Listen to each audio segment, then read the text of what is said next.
It's 1883, and in the heart of Manhattan's most exclusive ballroom, a young woman stands frozen in humiliation.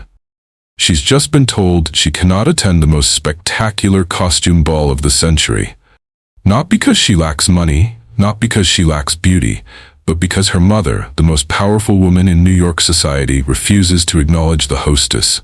This young woman is Caroline Astor, known to her friends as Carrie, and her moment of social exile will trigger a chain of events that will reshape American high society forever. But who was Carrie Astor, beyond being the daughter of the legendary Mrs. Astor? Her story is one of rebellion disguised as conformity, of a young woman who wielded her privilege like a sword to cut through the rigid barriers her mother had spent decades constructing. Born into a world where your bloodline mattered more than your bank account, Carrie would become both the perfect product of Gilded Age excess and its most surprising subverter. On October 10, 1861, as America tore itself apart in civil war, Caroline Astor was born into a cocoon of unimaginable luxury at the family's brownstone mansion at 350 Fifth Avenue, where the Empire State Building now stands. The irony is striking. While young men died on distant battlefields, the newest member of New York's aristocracy entered a world where the greatest conflicts were fought over guest lists and calling cards. But this child, the fourth of five born to William Backhouse Astor Jr.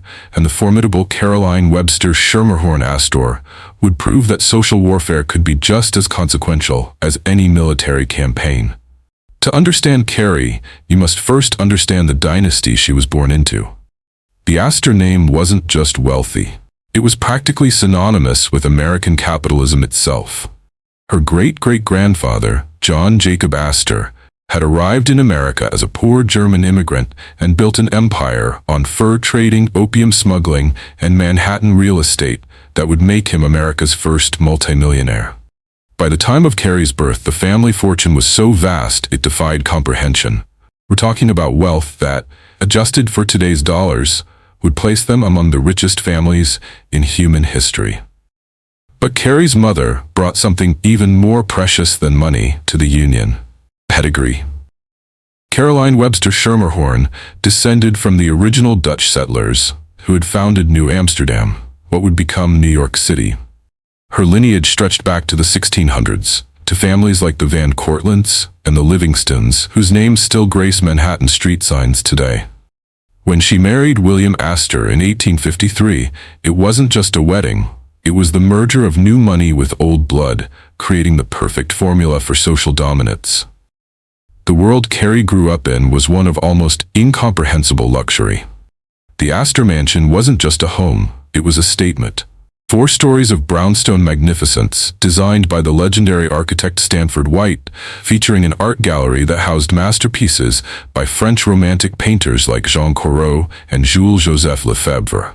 The ballroom could accommodate exactly 400 guests, a number that would become sacred in New York society, representing the precise count of people worthy of inclusion in Mrs. Astor's exclusive circle.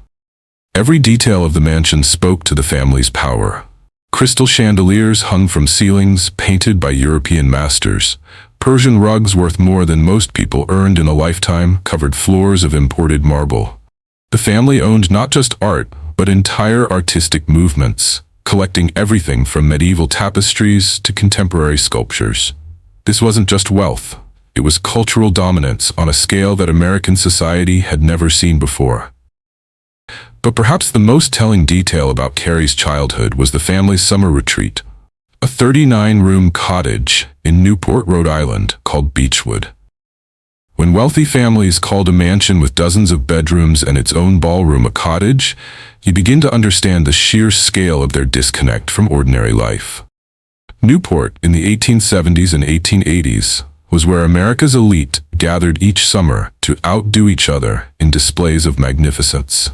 Families would literally ship their entire household staffs, their horses, their carriages, even their favorite servants, from their city mansions to their summer palaces, as if moving a small kingdom from one location to another. Growing up in this environment, Carrie was surrounded by siblings who each represented different aspects of Gilded Age aristocracy. Her eldest sister Emily married James John Van Allen, a sportsman and politician, but died tragically young in 1881, a reminder that even unlimited wealth couldn't protect against life's cruel randomness. Helen, the second daughter, made perhaps the most strategically brilliant marriage of all, wedding James Roosevelt, the elder half-brother of future President Franklin Delano Roosevelt, literally connecting the Astors to American political royalty. Charlotte Augusta, the third daughter, embodied the era's complicated relationship with marriage and divorce. She wed James Coleman Drayton in a ceremony that was the talk of society, but their subsequent divorce in 1894 scandalized New York's elite. Divorce was still considered social suicide among the upper classes, yet Charlotte not only survived the scandal but thrived, later marrying English aristocrat George Ogilvy Haig and proving that even social rules had their price. But it was Carrie's youngest brother, John Jacob Astor IV, who would achieve the most dramatic fame and tragic end.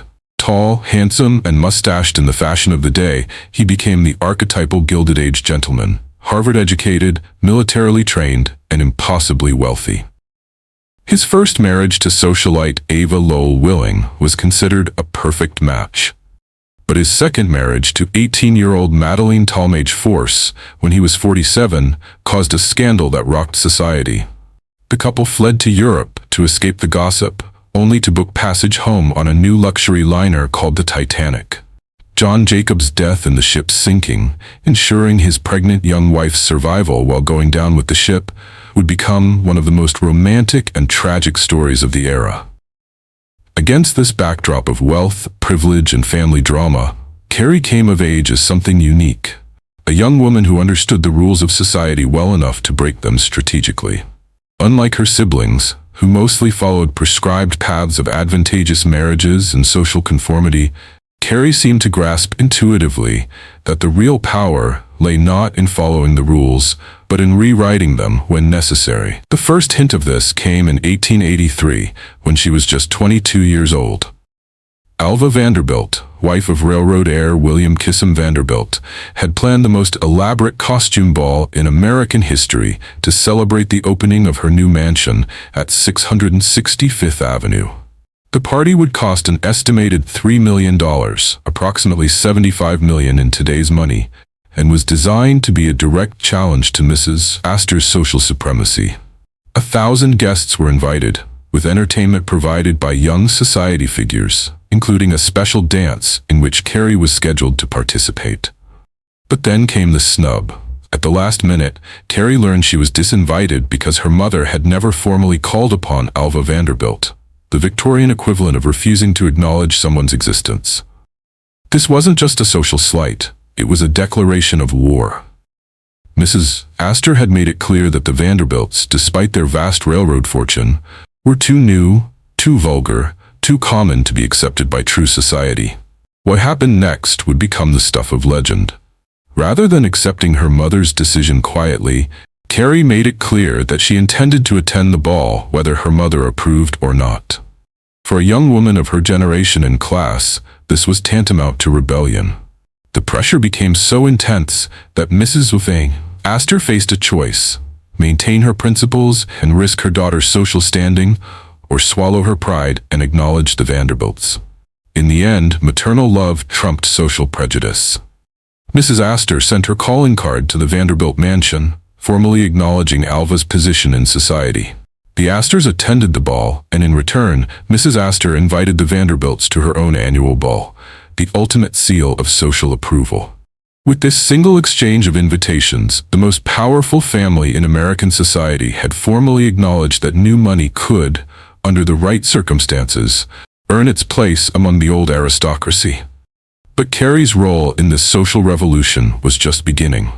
Having tasted the power of strategic defiance, she was about to embark on a much more personal rebellion, one that would test the limits of her family's tolerance and her own determination. It was during the social whirl following the Vanderbilt ball that Carrie met Marshall Orme Wilson, the young banker who would change her life forever. At first glance, Wilson seemed like an appropriate match. Handsome, educated from a wealthy family that had recently moved to New York. But scratch beneath the surface, and the problems became apparent. The Wilson family fortune came from highly questionable sources. Marshall's father, Richard Thornton Wilson, had served as Commissary General of the Confederate States during the Civil War and had used his position to accumulate vast wealth through what many considered war profiteering. After the war, Richard Wilson had invested his Confederate gains in railroad speculation, multiplying his fortune while many of his former countrymen struggled with Reconstruction's hardships. To the Astors, with their impeccable Northern credentials and generations of respectable wealth, the Wilsons represented everything distasteful about new money, fortunes built on recent trauma rather than generations of careful accumulation. Moreover, the Wilsons were Southern. In the 1880s, barely 20 years after the Civil War's end, regional prejudices still ran deep among New York's elite. The idea of their daughter marrying into a family that had literally profited from rebellion against the United States was almost unthinkable to the Astors. But Marshall Orme Wilson had advantages beyond his questionable family history. He was part of what New York society called the marrying Wilsons, a family whose children had systematically infiltrated the upper reaches of American society through strategic marriages. His sister Grace would marry Cornelius Vanderbilt III, grandson of the famous Commodore. Another sister, Belle, would become Lady Herbert after marrying Sir Michael Henry Herbert, the British ambassador to the United States. His brother Richard Jr. would marry into the Mason family, connecting them to American political and military aristocracy. The Wilsons understood something that many new money families missed, that in American society, strategic marriages weren't just about love or compatibility, but about building networks of power and influence that could last for generations.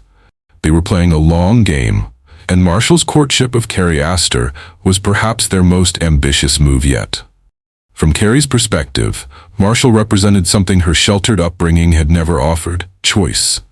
Her entire life had been predetermined, from her education to her social circle to the young men considered appropriate suitors. Marshall was handsome, charming, and perhaps most importantly, he was hers. In choosing him, she wasn't just selecting a husband. She was asserting her right to make her own decisions, even when those decisions conflicted with her family's wishes. The courtship became a battle of wills between Carrie and her parents. The young couple had met in Mrs. Parsons' dancing class, one of those exclusive institutions where New York's elite children learned the social graces that would serve them throughout their lives. Their romance blossomed through carefully chaperoned social events, stolen moments during formal dinners, and the elaborate rituals of Gilded Age courtship. But when Carrie announced her intention to marry Marshall, the Astor family united in opposition. They offered alternatives: other young men from better families, European titles that could be purchased for the right price, anything to dissuade their daughter from what they saw as a disastrous mismatch. When reason failed, they tried authority, forbidding the match and threatening to cut Carrie off from both family and fortune. What happened next reveals both the depths of Carrie's determination and the extremes she was willing to pursue to get her way. According to contemporary accounts, she began what can only be described as a hunger strike, literally starving herself until her mother agreed to the marriage. Modern observers might recognize this as a form of self-harm or eating disorder, but in the context of the 1880s, it was seen as the ultimate expression of feminine determination, a young woman willing to waste away rather than accept a fate not of her choosing. The pressure became unbearable for Mrs. Astor. Here was her beloved daughter, the beauty of the family, literally wasting away over a man the family considered unsuitable. The irony was that Mrs. Astor, who had spent decades maintaining rigid social boundaries, now faced the possibility of losing her daughter to those very boundaries. In the end, maternal love once again proved stronger than social prejudice. The engagement was announced in the summer of 1884, with the Sun newspaper reporting the news in typical Victorian purple prose. The engagement of Miss Caroline Astor and Mr. Orme Wilson has been formally announced in Paris, whither Mr. Wilson followed Miss Astor very soon after her departure, and whence he will return her accepted lover.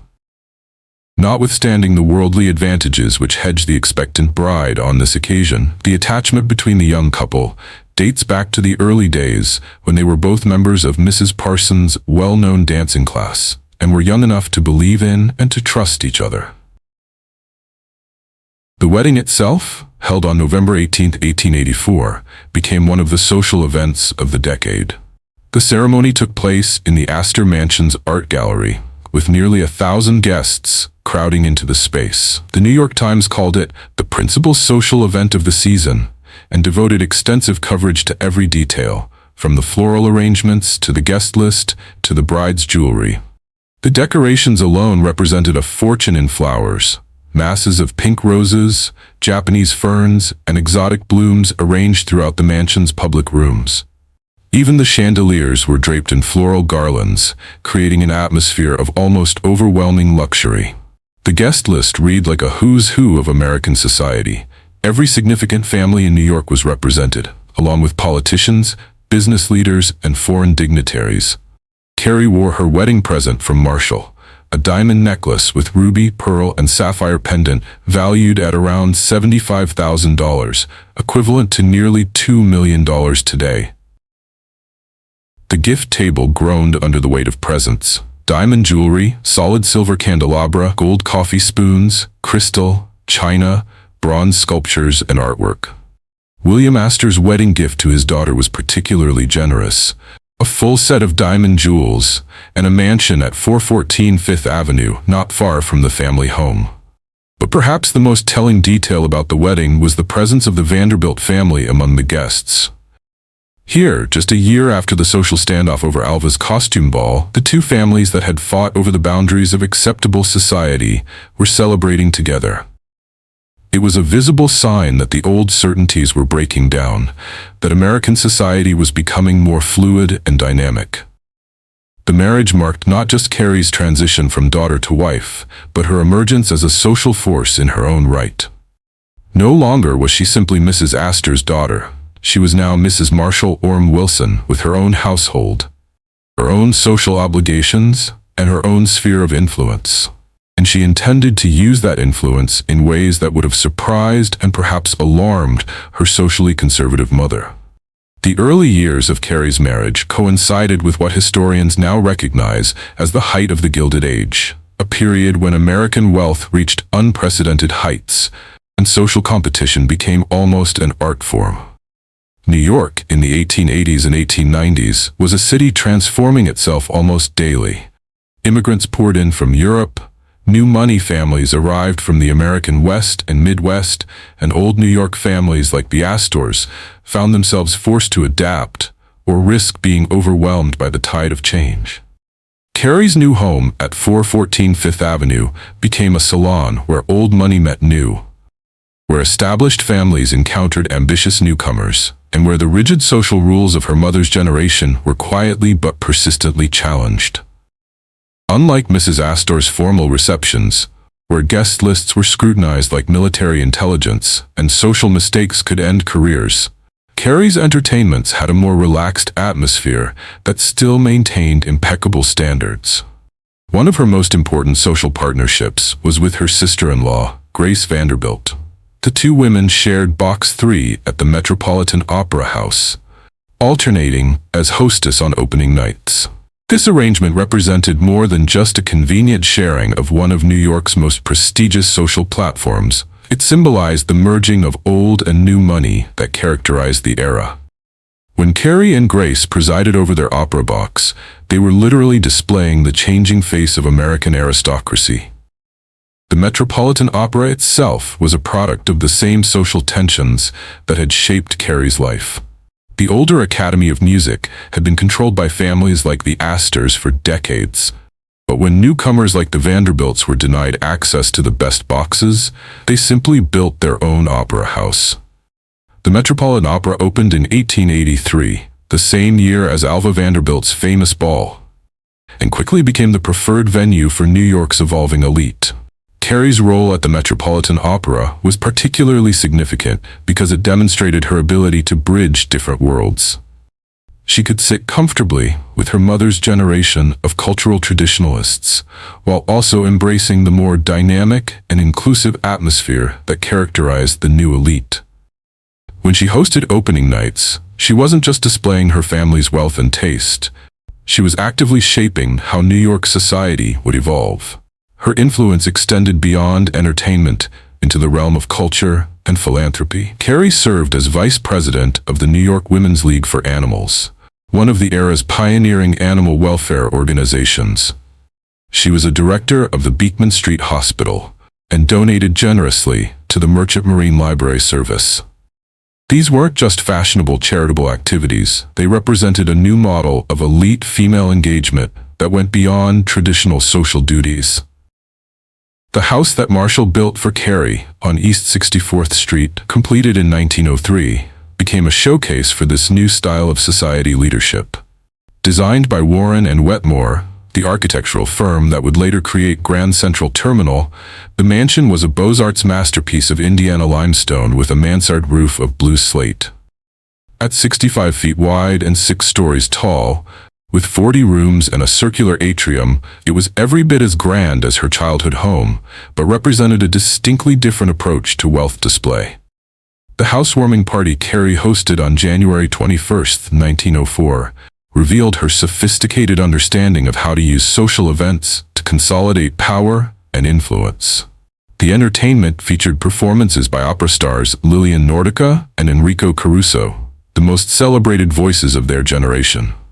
By bringing such prestigious artists to a private home, Carrie was demonstrating that her salon could compete with any public venue for cultural significance. But what made Carrie's entertainments truly distinctive was their inclusiveness. While her mother's generation had used social events primarily to exclude and establish hierarchy, Carrie used them to build bridges and create new alliances. Her guest lists included not just the traditional aristocracy, but also successful businessmen, talented artists, influential politicians, and even, carefully selected, members of the immigrant communities that were reshaping New York. This approach reflected a sophisticated understanding of how American society was changing. The old model of social leadership, based purely on ancestry and inherited wealth, was becoming increasingly irrelevant in a dynamic democracy where new fortunes were made daily and talent could emerge from anywhere. Carrie seemed to grasp that future social leadership would require not just exclusion, but also inclusion, not just tradition, but also innovation. Her marriage to Marshall had given her access to a different network of power and influence. The Wilson family's connections extended beyond New York society into national politics, international finance, and European aristocracy. Through Marshall's sister Belle, who had married British Ambassador Sir Michael Herbert, Carrie gained entree to diplomatic circles that even her mother's vast influence couldn't reach. These connections proved invaluable as the Astor family navigated the complex social and economic changes of the early 20th century. America was emerging as a global power, and New York was becoming the financial and cultural capital of the world. Families like the Astors needed to position themselves not just as American aristocrats, but as players on an international stage. Carrie's 2 sons, Marshall Orme Wilson Jr. and Richard Thornton Wilson III, would represent this new generation of American elite, sophisticated, internationally minded, and comfortable operating in multiple spheres of influence.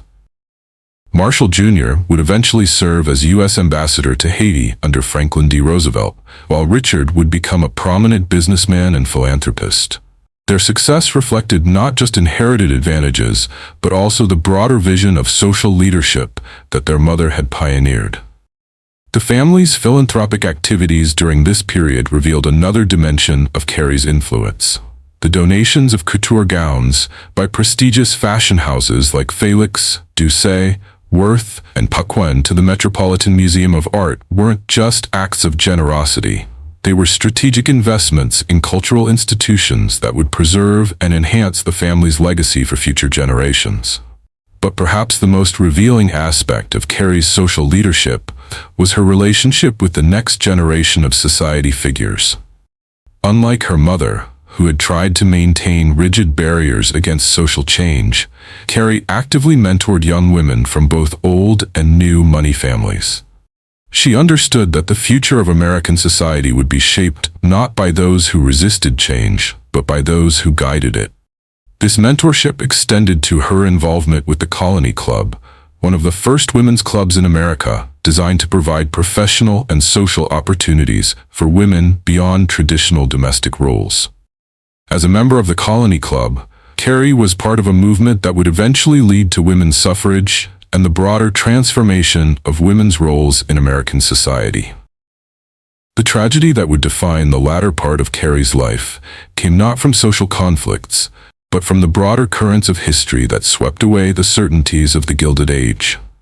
Her brother John Jacob Astor Ford's death in the Titanic disaster in 1912 marked not just a personal loss, but the symbolic end of an era when American wealth seemed to guarantee safety and security. John Jacob's death was particularly shocking because it violated the basic assumptions of Gilded Age society.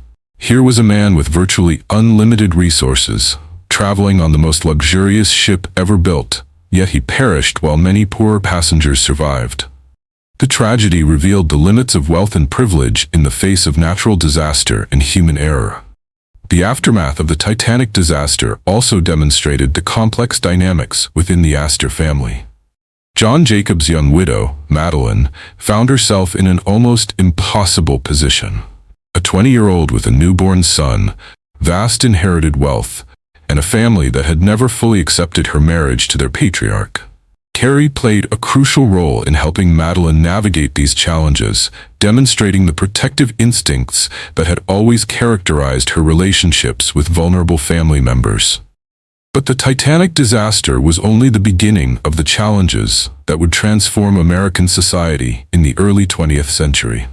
World War I, the income tax, the Russian Revolution, and the changing role of women would all contribute to the erosion of the social order that had shaped Carrie's life. The exclusive world of the 400 would give way to a more democratic and dynamic society where celebrity, talent, and achievement mattered more than ancestry. Carrie's response to these changes revealed the wisdom and adaptability that had always characterized her approach to social leadership.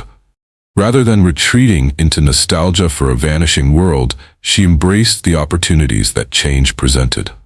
She supported women's suffrage, advocated for social reform, and used her influence to promote causes that would have seemed radical to her mother's generation.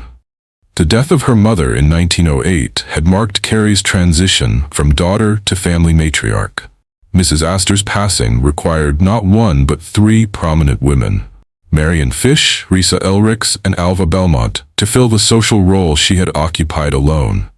This dispersion of social leadership reflected the broader democratization of American society, but it also created opportunities for influence that Carrie was uniquely positioned to exploit.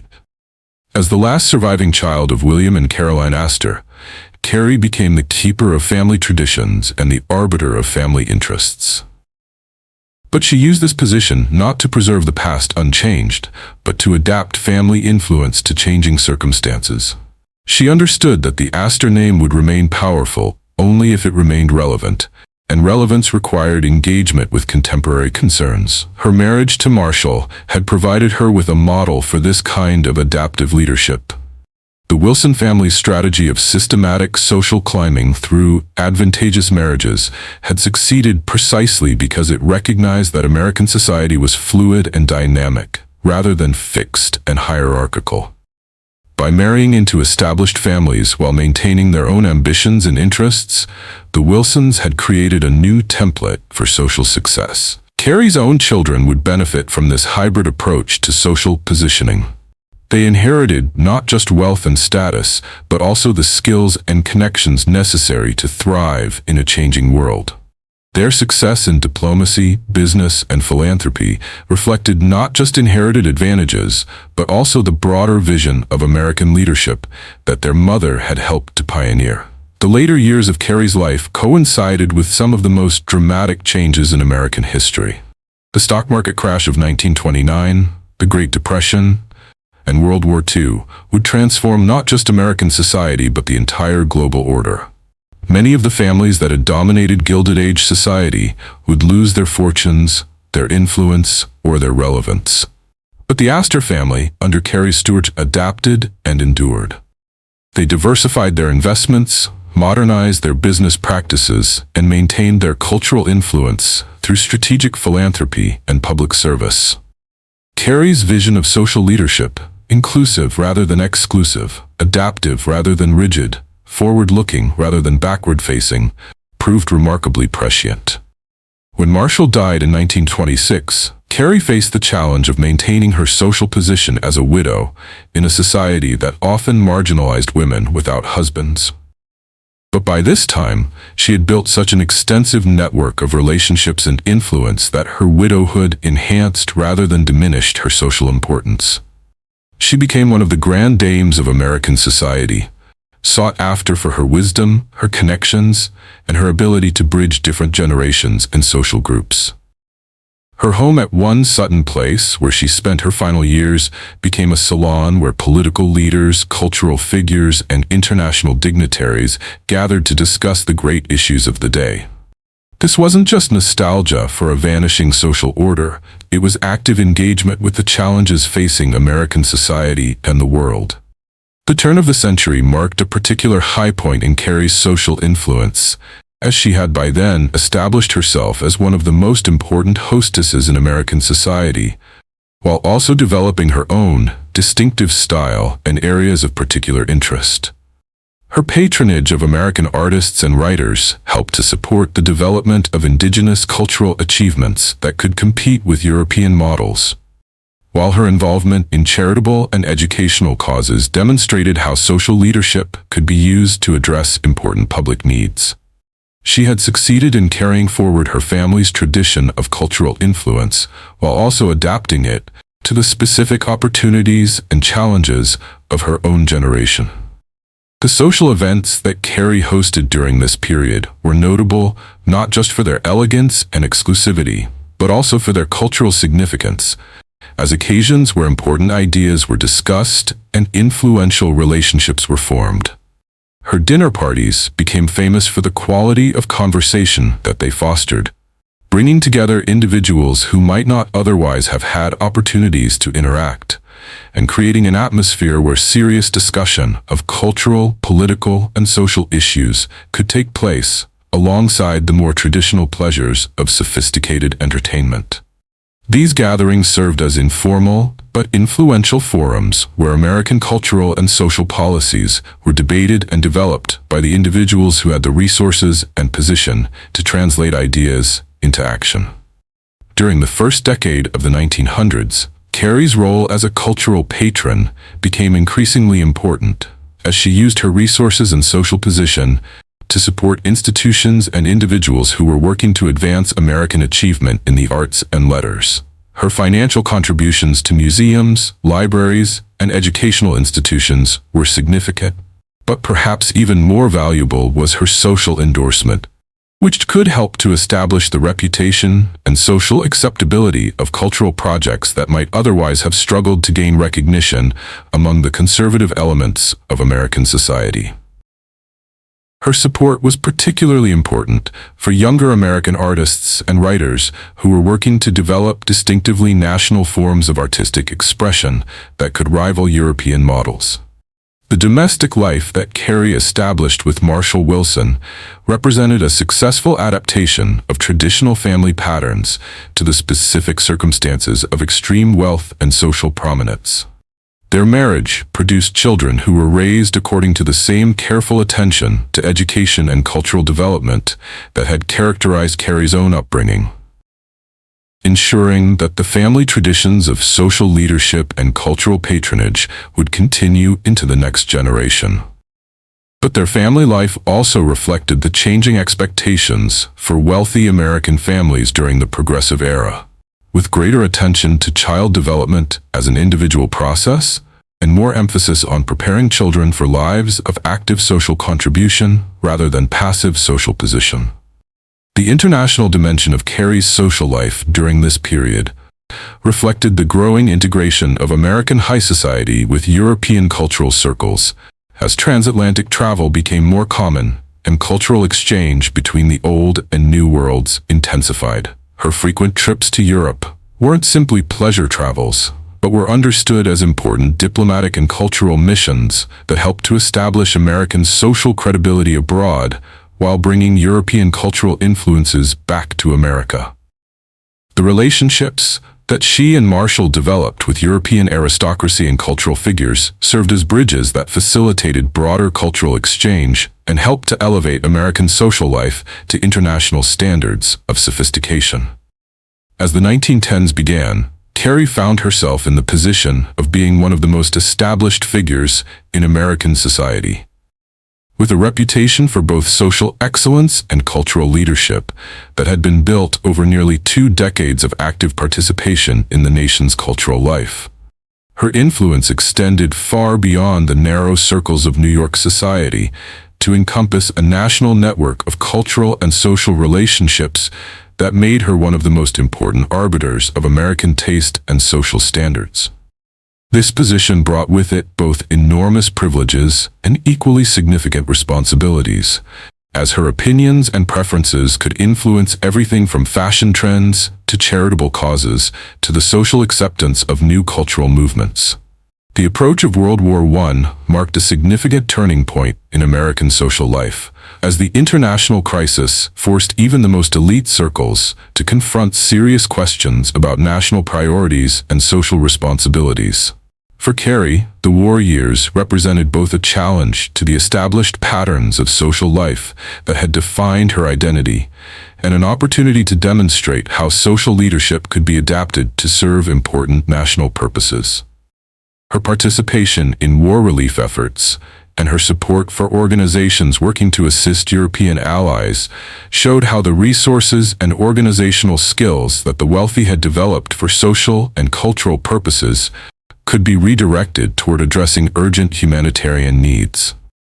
The social changes that accompanied America's involvement in World War I had profound implications for established patterns of elite social life, as traditional forms of entertainment and display came to seem inappropriate in the face of national sacrifice and international tragedy.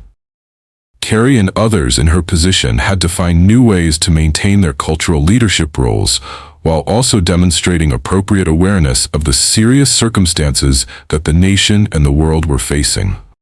This required a delicate balancing act between maintaining the cultural standards and social institutions that represented important American achievements and adapting them to serve the changed circumstances that the war had created. The post-war period brought additional challenges as American society struggled to adapt to the rapid social changes that the conflict had accelerated. The 1920s represented a fundamental shift in American cultural life, with new forms of entertainment, changing gender roles, and evolving social expectations that challenged many of the assumptions that had governed Gilded Age society. For someone in Carrie's position, the decade required constant adaptation and innovation, as she worked to maintain her cultural influence in a social environment that was changing more rapidly than anything her generation had previously experienced. The emergence of what we now call café society during the 1920s represented a particular challenge to traditional forms of social leadership, as new wealthy families used different strategies to achieve social prominence and cultural influence. The established elite, including Carrie, had to decide how to respond to these developments, whether to resist the changes in order to preserve traditional standards, or to adapt their own practices in order to remain relevant in the changing social environment. Carrie's response demonstrated both the flexibility and the fundamental stability that had characterized her approach to social leadership throughout her career, as she found ways to incorporate new elements into her social practice while maintaining the essential characteristics that had made her such an influential figure. The stock market crash of 1929 and the subsequent Great Depression created unprecedented challenges for American social life, as even the wealthiest families found their resources constrained and their traditional forms of display suddenly inappropriate in the face of widespread national hardship. For Carrie, who had lived her entire adult life during a period of unprecedented prosperity and social stability, the Depression required fundamental reconsiderations of how social leadership could and should be exercised during periods of national crisis. Her response to these challenges demonstrated both the depth of her commitment to social responsibility and her ability to adapt her resources and influence to serve broader national needs. The charitable and philanthropic work that occupied much of Carrie's attention during the 1930s represented a natural evolution of the cultural patronage that had characterized her earlier social leadership, but with a focus that reflected the urgent social needs that the Depression had created. Her support for relief organizations and her personal involvement in efforts to address unemployment and poverty showed how the organizational skills and social networks that the wealthy had developed for cultural purposes could be redirected toward addressing fundamental social problems. This work not only provided important assistance to those in need, but also helped to maintain the social legitimacy of elite leadership during a period when extreme inequality had become a source of national political concern. Throughout the 1930s and into the 1940s, Carrie continued to serve as an important figure in American cultural life. But her role evolved to reflect both her advancing age and the changing circumstances of national life. Her position as one of the last surviving representatives of the classic Gilded Age social tradition gave her a unique authority to speak about the historical development of American cultural institutions, while her continued active involvement in charitable and cultural organizations demonstrated the enduring value of the social leadership traditions that she represented. Her influence during this period was less about setting new trends than about preserving and transmitting important cultural traditions that risked being lost in the rapid social changes of the mid-20th century. The approach of World War II created new opportunities for Carrie to demonstrate the continuing relevance of traditional forms of social leadership, as the national crisis required the kind of organized voluntary effort that wealthy Americans had developed through decades of cultural and charitable work. Her involvement in war relief efforts and her support for organizations serving military families showed how the social skills and resources that had been developed for peacetime cultural purposes could be effectively redirected toward supporting the national war effort. This work not only provided important practical assistance but also helped to demonstrate the patriotic commitment of American social leaders during a time when national unity was essential for military success. As Carrie entered the final decades of her life, she increasingly came to be seen as a living link to the great era of American cultural achievement that the Gilded Age had represented. Her memories and perspectives became valuable historical resources for scholars and writers who were working to understand and document the social and cultural developments of the late 19th and early 20th centuries.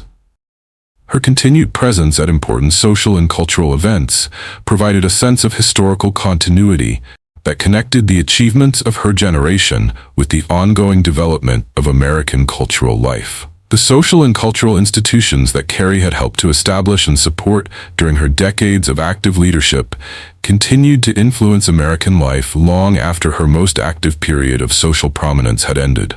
The museums, libraries, educational institutions, and charitable organizations that had benefited from her patronage and leadership served as lasting monuments to the productive potential of American wealth when it was directed toward culturally and socially constructive purposes.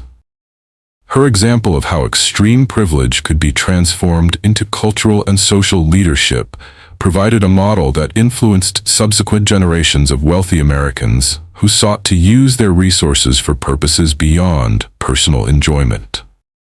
The marriage alliance that had brought Carrie and Marshall Wilson together proved to be not just personally successful, but also culturally significant, as their partnership demonstrated how American social leadership could be exercised through collaborative effort between spouses who shared common values and complementary abilities.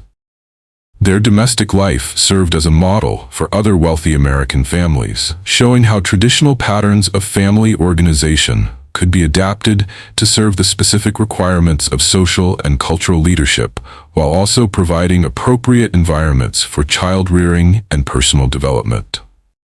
The children who grew up in the Wilson household inherited not just financial resources, but also the cultural capital and social connections that their parents had accumulated through decades of active participation in American cultural life. Their education and early social development were carefully managed to prepare them for their own roles as cultural leaders, ensuring that the family tradition of social responsibility and cultural patronage would continue into the next generation. This attention to the transmission of cultural values and social skills represented one of the most important contributions that families like the Wilsons made to American social development. As we look back on Carrie's life and career from the perspective of the 21st century, we can see that her story illuminates some of the most important themes in American cultural and social history. Her experience demonstrates how extreme wealth could be transformed into cultural influence through careful attention to education, social positioning, and strategic alliance building. Her marriage and family life show how traditional patterns of domestic organization could be adapted to serve the specific requirements of social leadership while maintaining essential personal and family values. Her philanthropic and cultural work illustrates how private resources could be mobilized to support public purposes in ways that advanced both individual family interests and broader social goals. But perhaps most significantly, Carrie's story reveals the complex relationship between individual achievement and historical circumstance that characterized American social development during the Gilded Age and Progressive Era.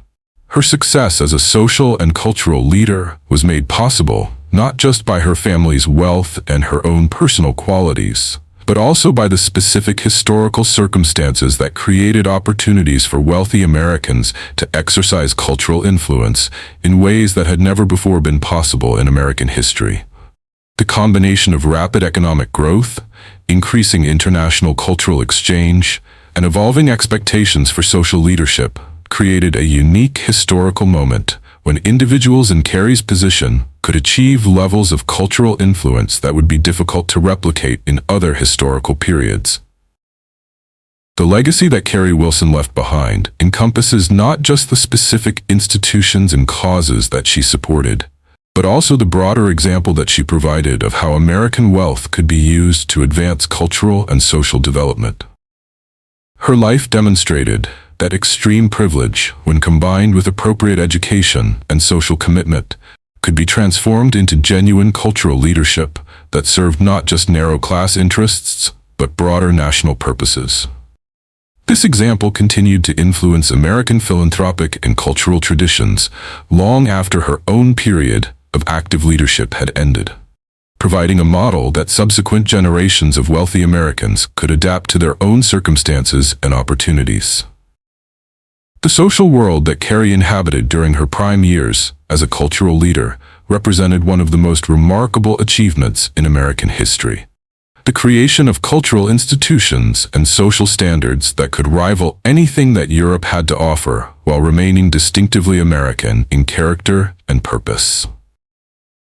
This achievement was made possible not just by the unprecedented wealth that American economic development had created, but also by the vision and commitment of individuals like Carrie, who understood how that wealth could be transformed into lasting cultural achievements that would benefit not just their own generation, but future generations of Americans as well. The transformation of American society that occurred during Carrie's lifetime was so dramatic that the social world of her childhood had little resemblance to the society in which she lived during her later years. Her ability to adapt to these changes, while maintaining her position as a cultural leader, demonstrates both her personal flexibility and the fundamental strength of the social leadership traditions that her family had helped to establish. Her success in navigating these changes while continuing to exercise meaningful cultural influence provides valuable insights into how social leadership can be maintained and adapted during periods of rapid historical change. As we conclude our exploration of Carrie Wilson's remarkable life, we can see that her story offers us much more than simply an account of how one wealthy American family lived during the Gilded Age. Her experience illuminates the broader processes through which American cultural institutions were established and developed, shows how individual wealth could be transformed into social influence that served broader cultural purposes, and demonstrates how social leadership traditions could be adapted to changing historical circumstances while maintaining their essential character and purpose. Her legacy continues to influence American cultural and philanthropic traditions today, providing enduring evidence of what can be accomplished when extreme privilege is combined with genuine social commitment and cultural vision. The life of Caroline Astor Jr., Carrie Wilson, stands as a testament to both the possibilities and the responsibilities that accompanied extreme wealth during America's Gilded Age. Born into unimaginable privilege, she could have simply enjoyed the benefits of her position without contributing anything meaningful to American cultural development. Instead, she chose to use her resources and social position to advance causes and institutions that served broader cultural and social purposes, leaving behind a legacy of achievement that extended far beyond her own personal enjoyment or family benefit. Her story reminds us that privilege, when properly understood and responsibly exercised, can become a force for cultural achievement and social progress that benefits not just those who possess it, but entire communities and nations. In the end, Carrie's life represents both the culmination of one remarkable era in American history and a bridge to the cultural achievements that would follow.